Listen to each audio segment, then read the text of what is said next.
Saat ditemui tim liputan di rumahnya yang berada di RT 5 Kelurahan Megang, Kecamatan Lubuk Linggau Utara 2, Kota Lubuk Linggau, Endah yang merupakan paman korban mengaku sangat kecewa dan menyesalkan pelayanan yang diberikan RSUD Siti Aisyah Lubuk Linggau terhadap keponakannya. Endah menjelaskan, kronologis kejadian bermula keponakannya yang dibawa ke RSUD Siti Aisyah lantaran mengalami kecelakaan yang mengakibatkan luka robek di kepala dan mulut. Namun saat menjalani perawatan medis, dokter rumah sakit Siti Aisyah melakukan penjahitan sementara pada luka di kepala dan mulut karena alasan tak memiliki dokter bedah plastik.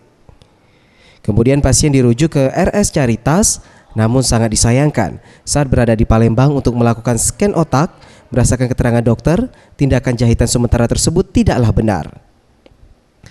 Untuk itu, pihak keluarga yang sangat kecewa dengan penanganan medis yang diberikan rumah sakit Siti Aisyah yang melakukan penjahitan luka robek pada pasien yang kurang rapi. Kok jahitannya ngecek itu dokter, kalau asal-asalan, ini jahitan sementara mbak katanya. Nanti di Palembang mau dibuka lagi karena mau scan otak. Sampai di Palembang nggak ada cerita-cerita itu mau dibuka lagi kalau scan otak.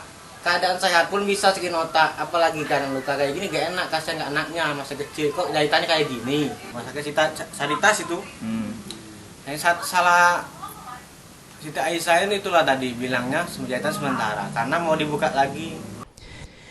Sementara itu, dalam keterangan pers yang dilakukan pihak RSUD Siti Aisyah Lubuk Linggau, Direktur Utama RSUD Siti Aisyah, Dr. Mas Idris Usman membantah pihaknya telah melakukan penanganan medis yang kurang maksimal terhadap pasien balita bernama Sekar pada bulan Juli 2015 lalu.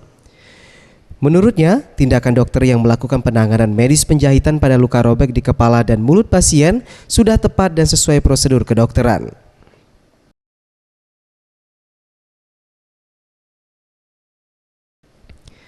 Terkait kekecewaan yang disampaikan keluarga korban melalui sosial media Facebook, Mas Idris menjelaskan hal tersebut tidaklah benar karena dokter telah maksimal melakukan penanganan medis yang terbaik.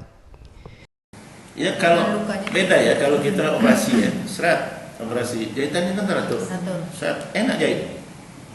Tapi kalau ini kan luka yang membelah itu mungkin ya terkocek gitu itu kan, kemana kita nak kecuali dengan operasi ini kan menyangkut anak perempuan.